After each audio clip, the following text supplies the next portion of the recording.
पे जान भी कुर्बान है। इय्याका नअबुदु व इय्याका नस्तईन।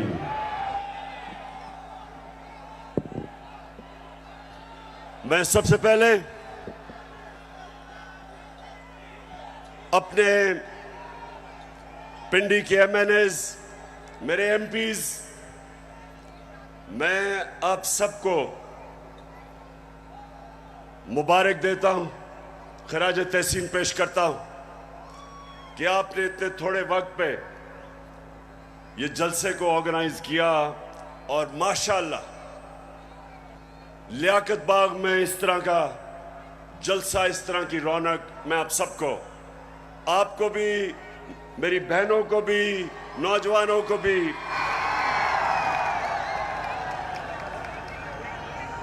अच्छा, आपने बड़ा संजीदा तरीके से मेरी तकरीर सुननी है, क्योंकि आज मेरे मुल्क में कैंपेन चल रही है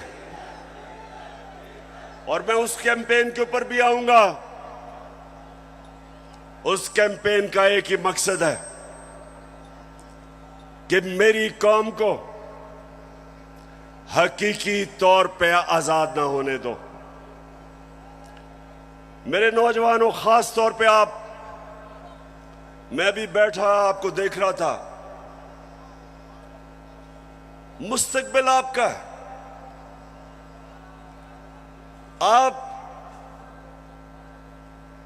आपने ये फैसला करना है कि क्या हमने उस पाकिस्तान में बड़ा होना है जिसकी ख्वाब देखी थी इल्लामा इकबाल ने और जिसके लिए जदोजहद की थी कायदे आजम ने, या वो पाकिस्तान जिधर कमजोर के लिए एक कानून, ताकतवर कानून से ऊपर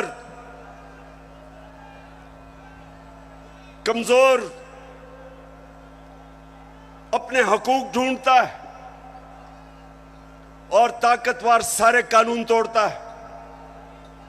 ये पाकिस्तान जिस तरफ जा रहा है, मेरे नबी सल्लल्लाहु अलैहि वसल्लम ने तकरीबन 1500 साल पहले कहा था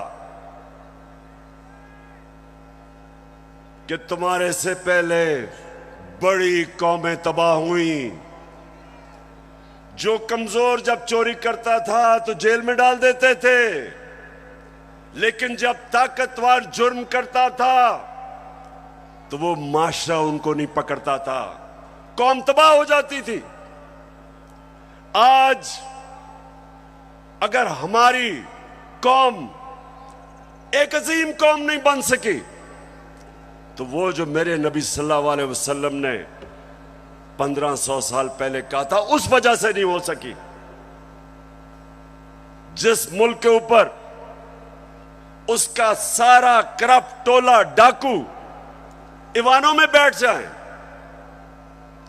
और आम आदमी अपने बुनियादी हुकूक की तलाश में हो, जितनी मर्जी चोरी करनी है बड़ा डाकू चोरी करे,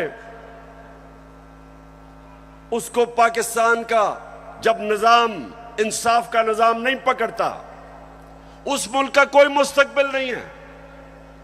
इसलिए मैंने अपनी हकीकी आजादी की तहरीक का आगाज जो आज मैं शुरू कर रहा हूं, मैंने लियाकत बाग से किया, क्योंकि ये एक ऐसा तारीखी जगह है कि जो पाकिस्तान की मूवमेंट में कायदे आजम के साथ लियाकत अली खान खड़े हुए थे, उनकी शहादत यहां हुई थी। मैं ये चाहता हूं कि मेरी सारी कौम आज तैयार हो जाए। जिस जदोजहद के लिए मैं आज आपको निकालने आया हूं, क्योंकि ये आपके मुस्तकबिल का मसला है। इमरान खान का तो अल्लाह सब दे चुका है। वो तो उसका बार बार शुक्र अदा करता है कि जाती तौर पे तो अल्लाह ने बड़े करम किए मेरे पे। लेकिन मुझे आपकी फिक्र है पाकिस्तानियों, जो आज मुल्क से हो रहा है, मुझे आपकी फिक्र है। चोर डाकू जब मुल्क की क़यादत पे बैठे हों और यहां ताकत में वो लोग हों जो जाती मफादात के लिए और अपनी अना के लिए मुल्क के मुस्तकबिल को तबाह करते हैं, इनको सिर्फ अवाम की ताकत शिकस्त दे सकती है। और मैंने अपनी आज कौम से वादा कर रहा हूं कि जब तक मैं अपनी कौम को हकीकी आजादी नहीं दिलवाऊंगा, मैं पाकिस्तान की सड़कों पे होऊंगा, मैं अपने लोगों के अंदर जाऊंगा, मैं अपनी कौम को उठाऊंगा।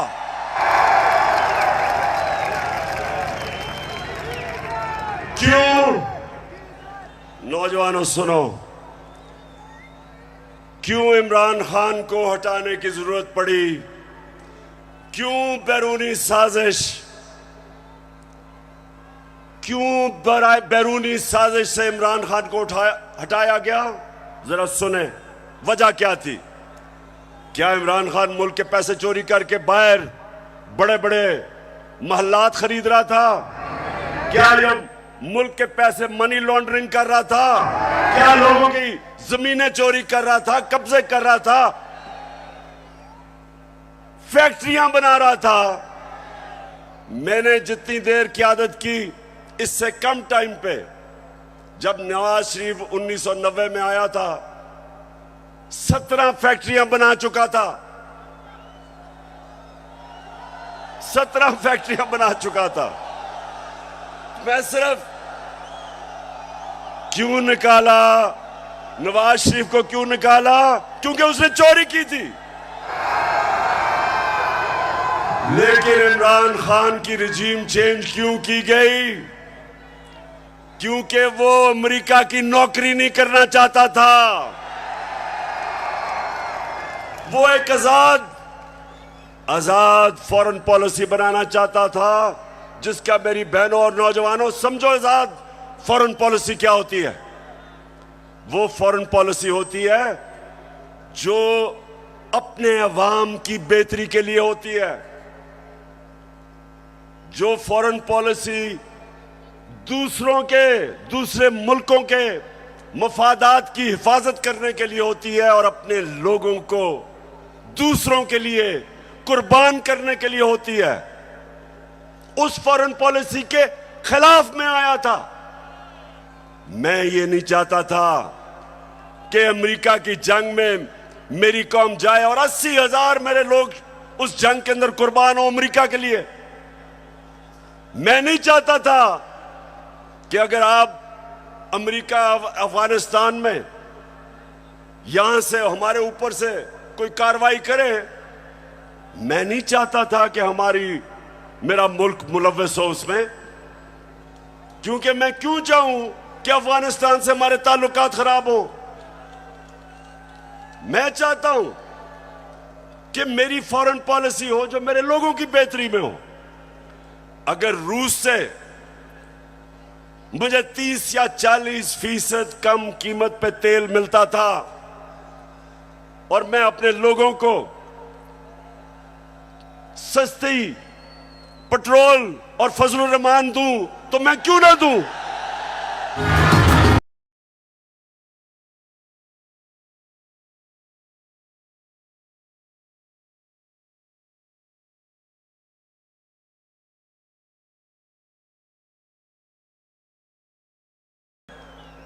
अगर हिंदुस्तान अमेरिका का स्ट्रेटेजिक एलाई, वो रूस से तेल खरीद सकता है और अपने लोगों को पेट्रोल और डीजल 25 रुपए लीटर कम दे सकता है, तो मैं क्यों ना दूं?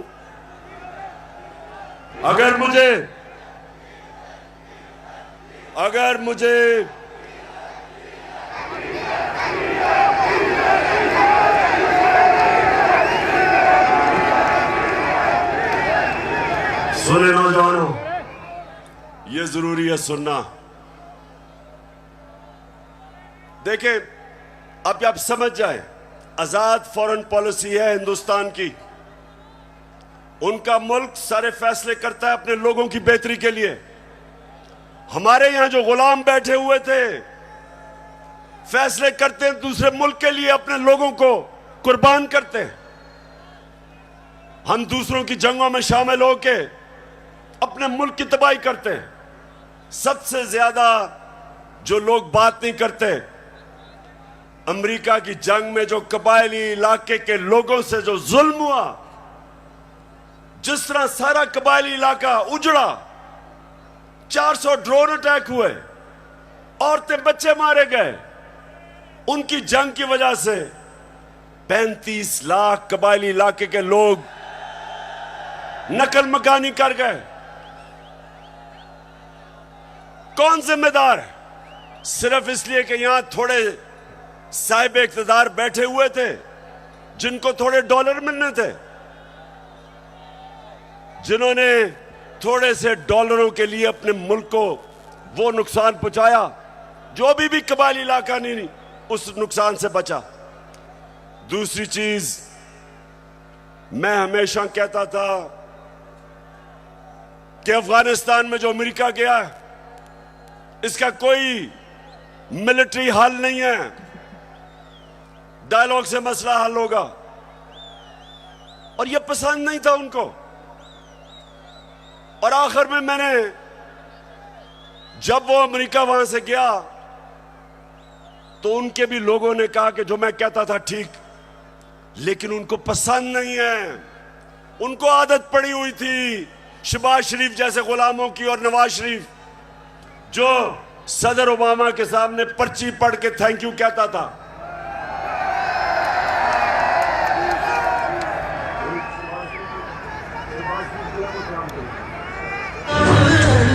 खुदा के काबे से। अच्छा सुने, अब ये बड़ा जरूरी है आपने सुनना, क्योंकि मैंने आज आपको खास आगाज करने आया हूं अपनी हकीकी आजादी की तहरीक, और मैं सबको तैयार करने आया हूं। तो सुनने आपने मेरी बात कि पहले तो हटाया क्यों, फिर इनको तकलीफ क्या हुई बाहर वाले मुल्कों को। पहली दफा पाकिस्तान का प्राइम मिनिस्टर OIC की मीटिंग में जाता है, यूनाइटेड नेशंस की जनरल असेंबली में जाता है, और क्या कहता है? कहता है कि मुसलमानों को बड़ी तकलीफ होती है जब हमारे नबी सल्लल्लाहु अलैहि वसल्लम की शान में गुस्ताखी की जाती है। आजादी राय की आड़ लेके सारे फोरम के ऊपर पहली दफा, बल्कि पाकिस्तान के लीडर ही नहीं, दुनिया में भी किसी मुसलमान लीडर ने यह बात नहीं की। और उसकी वजह से मुझे सबसे बड़ा फख्र यह है कि पहली दफा 2 मगरबी लीडर्स, रूस के प्रेसिडेंट पुतिन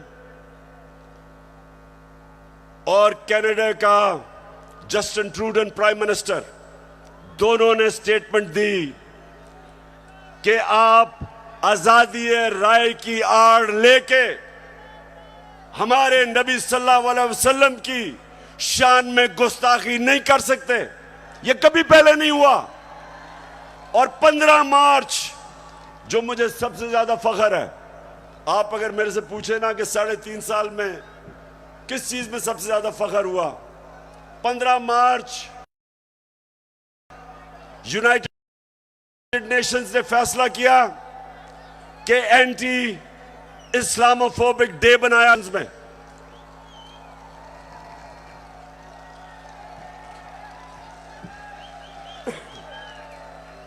तो मेरे पाकिस्तानियों, ये वो लोग जो आदी हुए थे, वो तिफल क्या गिरेगा जो घुटनों के बल चले, इनके आदी हुए थे, आदी हुए थे, उनको पसंद नहीं आया ये। पूरा साजिश हुई। डोनाल्ड लू ने धमकी दी, साजिश पहले से हुई थी, और इन्होंने तब वो गवर्नमेंट गिराई जो उस वक्त 17 साल के बाद सबसे बेहतर माशी तरक्की कर रही थी। 17 साल के बाद आखिरी 2 साल में 5.6% और 6% पाकिस्तान इकोनॉमिकली हमारी ग्रोथ रेट थी, हमारी दौलत में इजाफा था। उस गवर्नमेंट को गिराया जिसकी रिकॉर्ड एक्सपोर्ट्स थी, रिकॉर्ड टैक्स कलेक्शन, बैरून मुल्क पाकिस्तानियों ने रिकॉर्ड रेमिटेंसेस भेजी। उस गवर्नमेंट को इन्होंने गिराया। किसानों के लिए बेहतरीन जो हमने पैकेजेस दिए, रिकॉर्ड फसलें हुई, उस गवर्नमेंट को इन्होंने गिराया। और उन्होंने गिराया इसलिए कि इनको इमरान खान नहीं चाहिए था, इनको चेरी ब्लॉसम चाहिए था। अब देखो, ये जरा देखें, होके आया हूँ मैं, यूएई के होके, अभी मैं तुर्की होके आया हूँ, और मैंने उन भाइयों को कहा कि आप हमारे बड़े अजीम भाई हैं, हमेशा आपने हमारी मदद की। और मैंने यही कहा, जब मैं आया हूँ तो आप समझेंगे शायद ये मांगने आया है। मैं मांगने नहीं आया, लेकिन मजबूरी है। हमारा जिस तरह माजी में 75 साल में आपने हमारा हाथ बटाया है, कुछ अर्सा आप हाथ बटा। मैंने कहा मैं वादा करता हूं कि इंशाअल्लाह हम पूरी कौम, हम मिलकर दिन रात, हमेशा आपने हमारी मदद की। और मैंने यही कहा, जब मैं आया हूं तो आप समझेंगे शायद ये मांगने आया है। मैं मांगने नहीं आया, लेकिन मजबूरी है।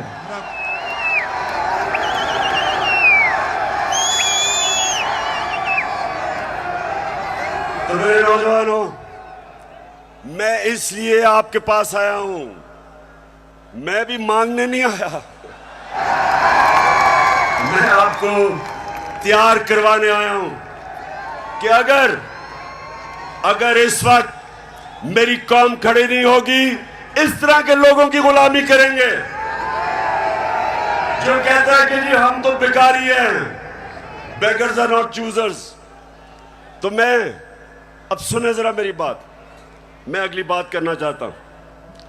देखिए, पाकिस्तान में जब ये आए, अब मैं सिर्फ बताना चाहता हूं कि लोगों से हुआ क्या 4 महीने में।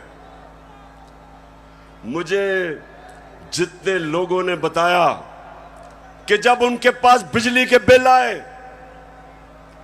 कौम के ऊपर गुजरी क्या है, कि किस तरह उनको समझ नहीं आ रही, आम सफेद पोश लोगों को, कि बिजली का बिल दें, बच्चों की फीस दें, खाना दें। बिजली जो हमारे जमाने में 18 रुपए यूनिट था, मैंने 5 रुपए यूनिट सब्सिडी दिलवाई कि कम करो, वो आज 36 रुपए यूनिट है, दुगनी हो चुकी है। आज हमारी इंडस्ट्री जो सबसे तेजी से लार्ज स्केल मैन्युफैक्चरिंग तेजी से जो बढ़ रही थी, दौलत में इजाफा हो रहा था, सारे बर्रे सगीर में सबसे ज्यादा रोजगार पाकिस्तान में था वर्ल्ड बैंक के मुताबिक। तो इन्होंने जो महंगाई की है, बिजली की कीमतें बढ़ाई हैं, पेट्रोल और फजलुर रहमान की जो कीमत बढ़ाई है, उससे आप समझते कि कितना नुकसान हुआ है इंडस्ट्री, हमारी इंडस्ट्री को नुकसान, बेरोजगारी बढ़ रही है। हमारा तो यहां नौजवान आबादी है, अगर हम रोजगार नहीं देंगे ये लोग किधर जाएंगे? कितने लोग मुल्क से बाहर जा सकते हैं? तो ये जो मैं आज आपके पास सिर्फ अब आपको बताऊं कि इन्होंने जो सारे चोरों के टोला ने मिलके कि जी बहुत महंगाई कर दी इमरान खान ने, मैं ये जरा आप सिर्फ थोड़ा आराम से सुने कि इन्होंने किया क्या है। पहले मैं आता हूं ताकि आपको पता है, हमने हमजा कुकड़ी को शिकस्त दी, और आपको पता है उसका मुर्गी का कारोबार है। तो जब हम आए थे मुर्गी का गोश्त केजी जो बिक रहा था, ये हमारे दौर में साल पहले 160 रुपए केजी, आज पहुंच गया 270 रुपए केजी। पेट्रोल एक साल पहले 120 रुपए लीटर, आज पहुंच गया 234 रुपए लीटर। प्याज मैं इसलिए कह रहा हूं क्योंकि आम आदमी प्याज खाता है। साल पहले 44 रुपए, आज 86 रुपए, 86 रुपए केजी एक साल के अंदर। अंडे दर्जन हमारे जमाने में 155 रुपए, आज 211 रुपए। चावल साल पहले 95 रुपए, आज 121 रुपए। दाल माश आम आदमी खाता है, साल पहले 240 रुपए, आज 366 रुपए। चक्की का आटा साल पहले 70 रुपए केजी, और आज 105 रुपए केजी। ये खाने पीने की आम आदमी की मैं चीजें बता रहा हूं, मैं पैसे वालों का हालात नहीं बता रहा, मैं अपने आम पाकिस्तानियों का बता रहा हूं। मसरूर की दाल साल पहले 157 रुपए केजी, और आज 330 रुपए केजी। ये सुनते रहे, ये महंगाई कम करने आए थे। घी साल पहले 850 रुपए, आज 1420 रुपए। और जरा तीन चीजें सुन लें। देखें हमारे ऊपर कर्जे चढ़े हुए हैं। अब जरा सुने, जरा मैं चाहता हूं नौजवानों आप सुने, क्योंकि आपका मुस्तकबिल है। हमारे ऊपर कर्जे चढ़े हुए थे। कर्जे कैसे उतारने हैं? दौलत में इजाफा करके कर्जे उतरते हैं। आपकी जब फैक्ट्रियां चलती हैं, बाहर से सरमायाकारी होती है, आपकी किसानों की पैदावार बढ़ती है, दौलत में इजाफा होता है, उससे आप अपने कर्जे वापस करते हैं। मसलन मैंने दुकान के लिए कर्जा लिया, मैंने दुकान बना ली, अब मैंने कर्जा ले लिया। अब जब जैसे जैसे मेरी ज्यादा सेल होगी, मेरी दौलत में इजाफा होगा, मैं कर्जे वापस करूंगा। अब जब से ये आया, क्या हो रहा है? बजाय दौलत में इजाफा होने के फैक्ट्रियां बंद हो रही हैं। इन्होंने बिजली की कीमत उधर पहुंचा दी और गैस की। फैक्ट्रियां मुकाबला नहीं कर सकती हिंदुस्तान का, एक्सपोर्ट्स गिर रही हैं। एक्सपोर्ट्स हमारे जिस महीने हम छोड़ के गए थे, एक्सपोर्ट्स 3.1 अरब डॉलर था, आज एक्सपोर्ट्स इस महीने 2.2 अरब डॉलर, जो 3.1 अरब डॉलर से एक्सपोर्ट नीचे आ गई 2.2 अरब डॉलर पे। रेमिटेंस जो बैरून मुल्क पाकिस्तानी पैसा भेजते हैं, हमारे आखिरी महीने में 3.1 अरब डॉलर, वो नीचे आके 2.5 अरब डॉलर पे आ गई। मतलब कि दौलत में इजाफा नहीं हो रहा, कर्जे बढ़ते जा रहे हैं। इनके पास हल क्या है? आर्मी चीफ से टेलीफोन करवा रहे हैं सऊदी अरेबिया को कि जी पैसे दे दो, क्योंकि इनको तो सारे समझते हैं कि चोर है ये, इनको तो पैसे कोई नहीं देता। तो आर्मी चीफ अमेरिका को कभी टेलीफोन कर रहा है, कभी यूएई को कर रहा है, कभी सऊदी को कि जी पैसे दे दो। तो इससे क्या होगा? वो तो कर्जे देंगे, कर्जे बढ़ते जा रहे हैं। कर्जे वापस कैसे कर रहे हैं? दौलत में तो इजाफा नहीं हो रहा। और इसलिए मेरे पाकिस्तानियों, इसलिए मैं इनको कहता हूं कि एक ही तरीका है इस मुल्क को इस दलदल में जो घुसा रहे हैं निकालने का, और वो है साफ और शफाफ इलेक्शन। एक ही रास्ता है। लेकिन ये सारे खौफजदा हैं। इन्होंने जब हुकूमत गिराई, नौजवानों सुनो, हुकूमत जब गिरवाई, इनका ख्याल था पार्टी का जनाजा निकल गया। उसके बाद जब पब्लिक सड़कों पे आ गई, इन्होंने 25 मई को हमारे ऊपर जुल्म किया दहशत फैलाने के लिए। उसके बाद 17 जुलाई को बाई इलेक्शन हुआ पंजाब का, हमजा कुकड़ी फारग हो गया, हम जीत गए। सितम के कोहे गरा रूई की तरह उड़ जाएंगे हम महकूमों के पांव तले। ये धरती धड़ धड़ धड़केगी और अहले हुक्म के सहरुख पे जब बिजली कड़कड़ कड़केगी हम देखेंगे लाजिम है कि हम भी।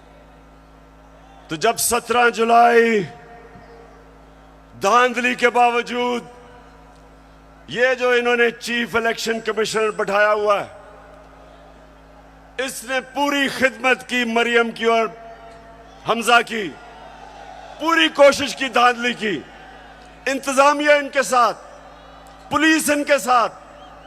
उसके बावजूद पाकिस्तानी कौम, पंजाब के लोग इतनी तादाद में निकले कि इलेक्शन हार गए धांधली के बावजूद।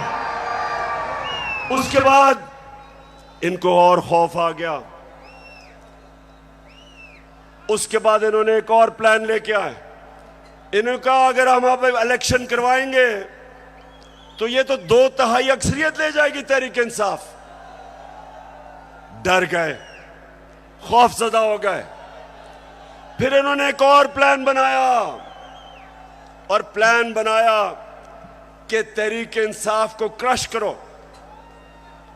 पाकिस्तान की जो सबसे बड़ी पार्टी, किसी ना किसी तरह इसको क्रश कर इलेक्शन तब तक ना कराओ जब तक पार्टी क्रश ना हो। और मैं बार बार आइन और कानून के बीच में रहता रहा। 25 मई को जो इन्होंने जुल्म किया, उसके बावजूद अगर मैं उस दिन डी चौक में, अगर मैं उस दिन वहां से अपना धरना खत्म ना करता, मुझे पता था कि शाम को खून होना है। मुझे पता है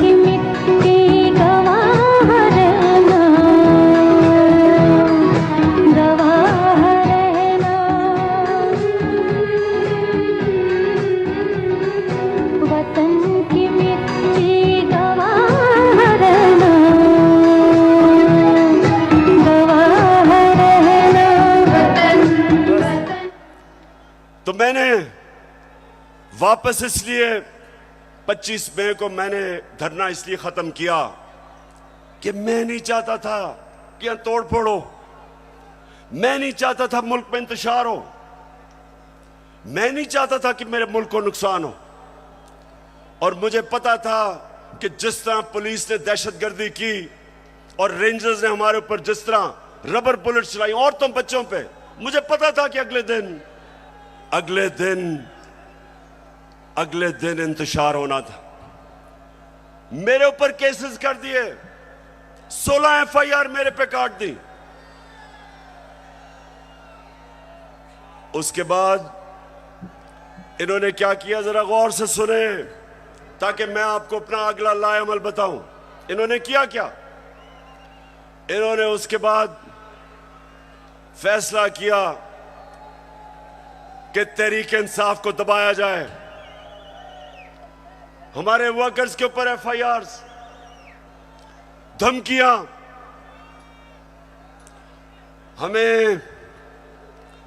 हमें यह कहा गया कि जनाब अगर आप किसी किस्म का अगर आपने किसी किस्म का कानून तोड़ा तो सारा स्टेट की ताकत आपके ऊपर आ जाएगी। एक बहुत बड़ा इस्लामाबाद में तब्दीली भी हुई। एक मिस्टर एक्स उधर लाहौर में और एक मिस्टर वाई को इस्लामाबाद लाया गया हमें सीधा करने के लिए। देखें, मैं अब आता हूं जिस चीज के ऊपर मुझे सबसे ज्यादा तकलीफ है। इन्होंने शहबाज गिल को पकड़ा, अगवा किया, उसको पकड़ के अंदर ले गए, नंगा करके उसको मारा।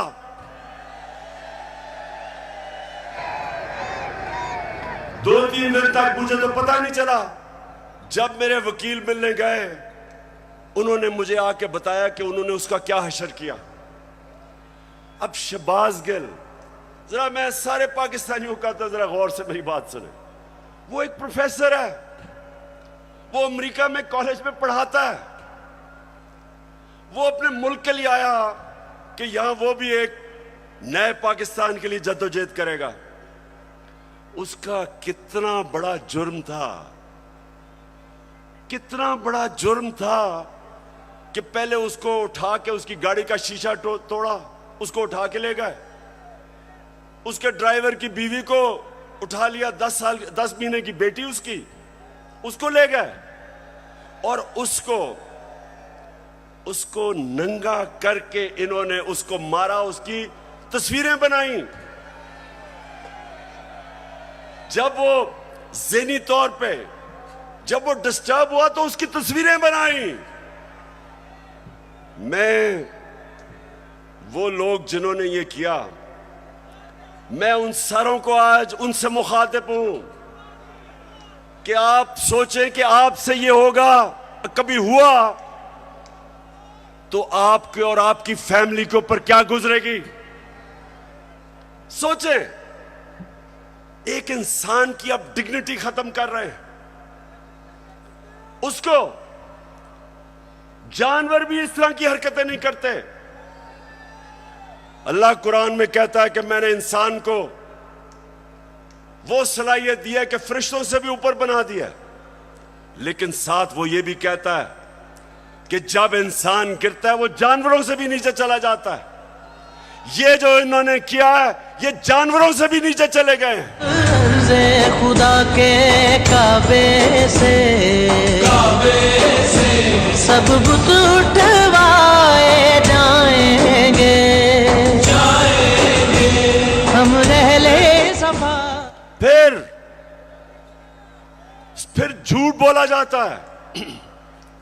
सारे डरे हुए होते हैं। सुपरिटेंडेंट सच नहीं बताते कि उसके ऊपर तशद्दुद हुआ, छुपाने की कोशिश की जाती है। और मुझे जो अफसोस हुआ कि मैजिस्ट्रेट ज़ेबा, जब आपके सामने एक आदमी आया और तशद्दुद पुलिस कर चुकी थी उस पर, क्या आपको वापस पुलिस के पास उसको भेजना चाहिए था?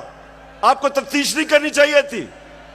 ये आपको इंसाफ का तकाजा था कि जब एक आपको नजर आ रहा था कि वो बिल्कुल टूट चुका था, जो उन्होंने उसे जुल्म किया था, उसके बावजूद वापस भेज दिया पुलिस के पास। और फिर कहते हैं जी किसी को तौहीन हो गई।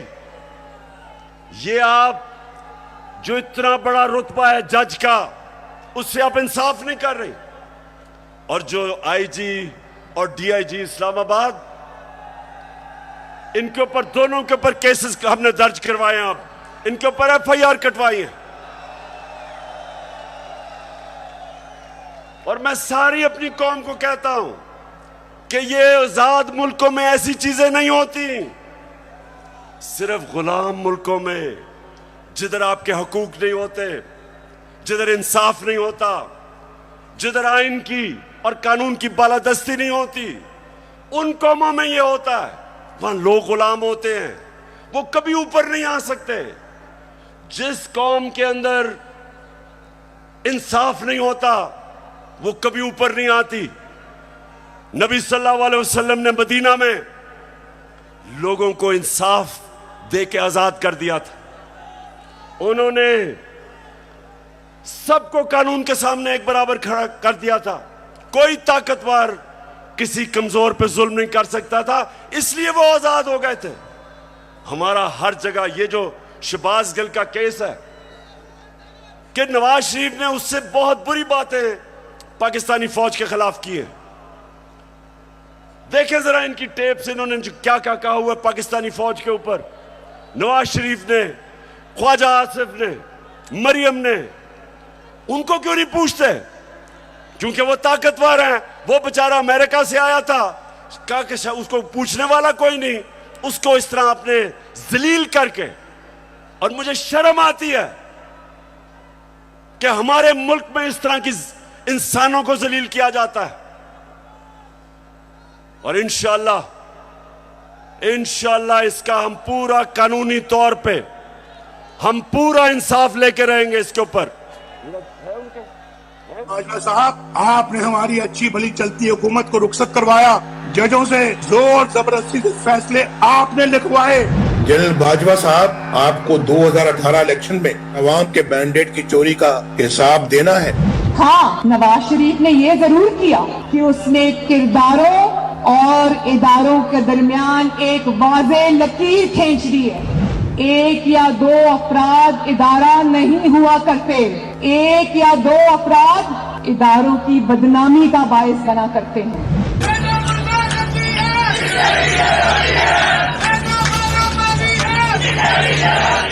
तुम हमें सियासत बतलाते हो, अपने हुदूद में रहो। इसराइल की नौकरी न किया करो। इसराइल के वजीफों पर पलने वाले जर्नलों, अपने हुदूद में रहो। बड़े बड़े रैंकों वालों से भी अपने आप को मुहतरम समझता हूँ, तो सीधे हो जाओ। और अगर बिगड़ोगे तो फिर अगर हम बिगड़ गए तो अफगानिस्तान में अमेरिका का क्या हश्र हुआ, खुदा की कसम यहाँ तुम्हारा वही हश्र होगा। और अभिनंदन की क्या बात करते हैं। मुझे याद है चीफ ऑफ आर्मी स्टाफ तशरीफ लाए, पैर कांप रहे थे, पसीने माथे पे थे। दफा के लिए ये पूरी इंप्यूनिटी के साथ अपना सीना चौड़ा करके डिफेंस बजट को क्लेम कर रहे हैं और मांग रहे हैं कौम से। कौम की हड्डियों से गोश्त तक जो है इन्होंने निचोड़ लिया है और उतार लिया। क्यों पिंडी, आप जज बने और आप फैसला करें कि ये हमारी फौज को क्या ये नुकसान पहुंचा रहे हैं या ये डैमेज करते थे, या वो जो शहबाज गिल ने का वो आपको पता भी नहीं चलेगा उसने क्या कहा इसके मुकाबले में। बहरहाल अगर उसने कुछ कहा तो उसके पास अदालत में जाए, कानून बने हुए हैं। लेकिन नंगा करके किसी के ऊपर तशद्दुद करना ये किसी भी इंसानी माशरे में नहीं होता, ये सिर्फ जानवरों के माशरे में, बल्कि वो भी मैं कहूंगा कि ऐसे नहीं होता। अच्छा, अब जो इनकी गेम है, इनकी गेम ये है कि ये शहबाज गिल को मिसाल बनाई जाए। ARY जो कि हमारा मौकफ, तहरीक इंसाफ का मौकफ पेश करता था, जो पाकिस्तान की नंबर 1 चैनल बन चुकी थी, उसको सिर्फ इसलिए बंद किया गया कि जनाब किसी तरह तहरीक इंसाफ का मौकफ ना पेश किया जाए। पैमरा को इस्तेमाल, अब पैमरा भी आ गया। पैमरा कहता है कि जनाब इमरान खान की लाइव तकरीर नहीं हो सकती। क्या जुर्म किया इमरान खान ने? जुर्म ये किया है, सिर्फ जुर्म एक है कि वो कभी इन चोरों के टोले को तस्लीम नहीं करेगा। ये जुर्म है उसका। ज़माने के अंदाज बदले गए। उसके बाद सोशल मीडिया, उनके बच्चों को पकड़ पकड़ के धमकियां दी जाती है। मीडिया की कोई बात करे उनको धमकी दी जाती है। तो मैं आखिर में अब मैं अपने न्यूट्रल से मुखातिब हूं।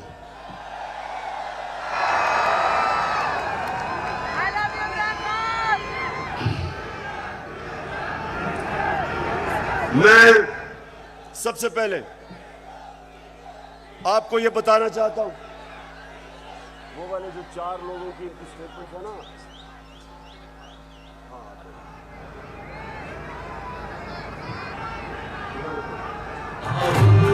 एक मिनट अभी नहीं।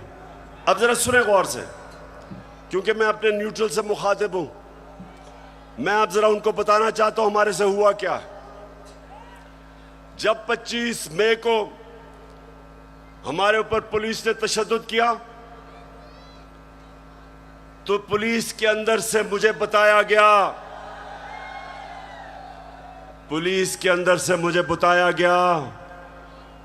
कि जनाब ये पीछे से हमें हुक्म था, यानी कि न्यूट्रल्स का प्रेशर था कि इनको फेंटा लगाओ। जरा सुनते जाए, मैं इस मुल्क के अंदर मेरा जीना मरना है। मैं कोई बाहर नहीं भागूंगा, मेरी कोई बाहर जगह नहीं है, मेरा जीना मरना यहां है। और शायद बाकियों से ज्यादा मुझे इस मुल्क की फिक्र है। तो मुझे यह कहा गया कि ना जनाब हमारे पीछे से प्रेशर है। फिर ये जो चीफ इलेक्शन कमीशन हर फैसला हमारे खिलाफ दे रहा है, पूरा ये जो मुझे डिस्क्वालीफाई करने की कोशिश है, अंदर से पैगाम आता है कि जी मैं तो वो तो कुछ नहीं कर रहा, पीछे से प्रेशर है बूट का। फिर सुनते जाएं, हमें ये जो ऑपोजिशन है, ये जरा मैं चाहता हूं सुने कि बदनाम कौन कर रहा है हमारी फौज को। ये अभी ये जो पुलिस वाला जो हुआ शहबाज गिल से, हमने पुलिस से पूछा तुमने तशद्दुद, हमें तो पता ही नहीं जी, पीछे से हुआ है कुछ, वो भी आपकी तरफ कह रहे हैं। तो जो भी हो रहा है आज पाकिस्तान में, जो गलत काम होता है आपका नाम लग जाता है। अब जरा ये सुने कि ये जो आपके इस वक्त खैर ख्वाह बैठे हुए गवर्नमेंट में, ये क्या कहते हैं। जिनकी वजह से होता है, जिनकी मदद से होता है, हम उनकी मदद नहीं लेना चाहते और हम चाहते हैं कि अगली हुकूमत का फैसला पाकिस्तान की आवाम करे। के अदम एतमाद सौदे के बगैर मुमकिन नहीं होती। यहाँ पर अदम एतमाद का जो निज़ाम है इस्टेब्लिश के बगैर मुमकिन नहीं है। कोई डील करके इक़्तिदार नहीं चाहते। पाकिस्तान में तहरीक अदम एतमाद उस सूरत में अमूमन कामयाब होती है जी, जब इस्टेब्लिशमेंट आपकी पुष्ट पे हो। इस्टेब्लिशमेंट करती है, वो डील का नतीजा हो है। जब भी अदम एतमाद से होते हैं तो यकीनन डील करती है। इस्टेब्लिशमेंट के बगैर अदम एतमाद की तहरीक को कामयाब नहीं किया जा सकता, क्योंकि इस्टेब्लिशमेंट की एक तीसरी कुव्वत के तौर पे या चौथी कुव्वत के तौर पे पार्लियामेंट में यानी मुकल्लम खुद जो है मौजूद है।